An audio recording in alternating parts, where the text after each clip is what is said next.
अस्सलामु अलैकुम रहमतुल्लाहि वबरकातुहू। उम्मीद करता हूँ कि आप हज़रात खैर व आफियत से होंगे।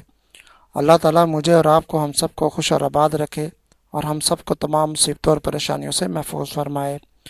आज मैं आपके लिए एक ऐसा वजीफ़ा लेकर आया हूँ जो कि तमाम हमारी जो बहनें हैं, माएँ हैं, उनके लिए बहुत ज़रूरी है।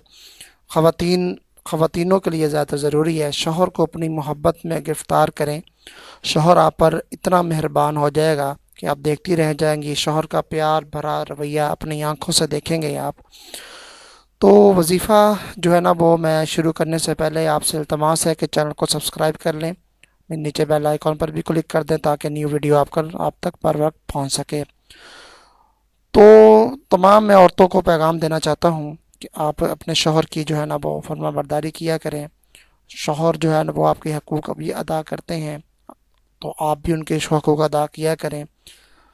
तो अल्लाह ताला का फरमान है, अल्लाह ताला कभी मशीमा फरमाए कि मैं अगर अपने बाद किसी को सजदा करने का जो इख्तियार देता, यानी कि मेरे बाद किसी को सजदा करना होता, तो वो बीवी को कहता कि वो अपने शौहर को सजदा करे। तो इतने तक हुक्म आया है, हत्ता कि इतना हुक्म आया है कि बीवी अपने शौहर का कभी भी वो ना हक अदा नहीं कर सकती। कि अगर इतने तक भी हुक्म है कि अगर शौहर के जिस्म में फोड़े निकले हों और वो फोड़ों में पीप डल जाए और वो बीवी उसकी खिदमत करे और अपनी ज़बान से भी उस पीप को साफ़ करे, फोड़ों की पीप जो होती है जिसमें, तो फिर भी वो अपने शौहर का हक अदा नहीं कर सकती। यानी कि यहाँ तक हुक्म है। तो पहले तो कोशिश किया करें कि आप अपने गुस्से पे कंट्रोल करें। शौहर जैसे कहे तो वैसे जो है ना वो मान लिया करें, अपनी ना मनमानी किया करें। लेकिन फिर भी अगर आप जो है ना वो आपके हकूक़ भी नहीं पूरे करता और आपको मारता पिटता भी है और घर में रवैया भी नहीं सही रखता, बच्चों के साथ भी आपके साथ भी, तो आपकी बिल्कुल ही नहीं कदर करता, तो फिर आप जो है ना वो ये वजीफ़ा करें। मैं आपको बतला देता हूँ, तो इंशाल्लाह आप जो है ना देखेंगे कि आप पर बहुत मेहरबान भी हो जाएगा, आपको प्यार भी करेगा और आपकी इज़्ज़त भी करेगा, खुशहाली आएगी घर में, मोहब्बत भी करेगा आपसे।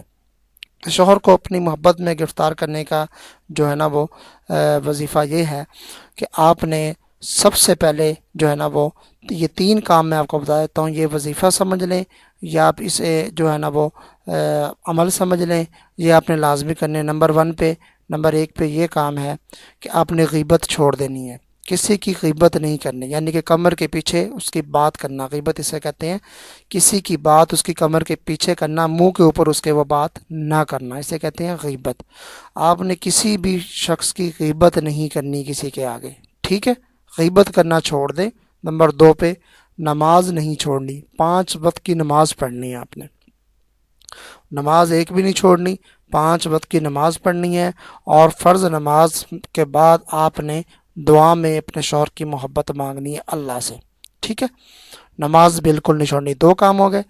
तीसरा काम आपने या वदूदु 11 मरतबा पढ़ कर अपने शौहर का तसव्वुर करके आपने उस पे फूंक मारनी, यानी कि उस पे आंखें बंद करके तसव्वुर करके उनकी शक्ल तो फूंक मारनी है आपने। तो इंशाल्लाह देखना ये तीनों 3 काम है। देखना आपका शौहर आपकी कितनी कदर करता है, मोहब्बत करता है आपसे और आपकी बात मानता है। लड़ाई झगड़े हर चीज़ ख़त्म हो जाएगी, आपकी मोहब्बत में गिरफ़्तार हो जाएगा। यानी कि पहले नंबर पे आपने क्या करना है, पहले नंबर पे आपने ग़ीबत नहीं करनी किसी की। दूसरे नंबर पर आपने नमाज नहीं छोड़नी।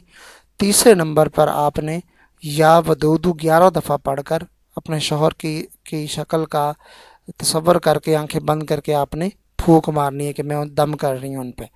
तो इंशाअल्लाह अज़ीज़ आप देखेंगे कि आप जो है ना आपका शौहर आपसे कितनी मोहब्बत करेगा, तो करना स्टार्ट हो जाएगा। तो मैं उम्मीद करता हूँ कि आपको वीडियो पसंद आएगी। अगर वीडियो पसंद आ जाए लाइक और शेयर लाजमी कर दीजिएगा ताकि दूसरी बहनों का फ़ायदा हो सके। और अगर ऐसी वीडियो आपको अच्छी वीडियो देखने के लिए आप इस चैनल को सब्सक्राइब भी कर सकते हैं। तो मिलते हैं नेक्स्ट वीडियो में, तब तक के लिए इजाज़त दीजिए। अल्लाह हाफ़िज़।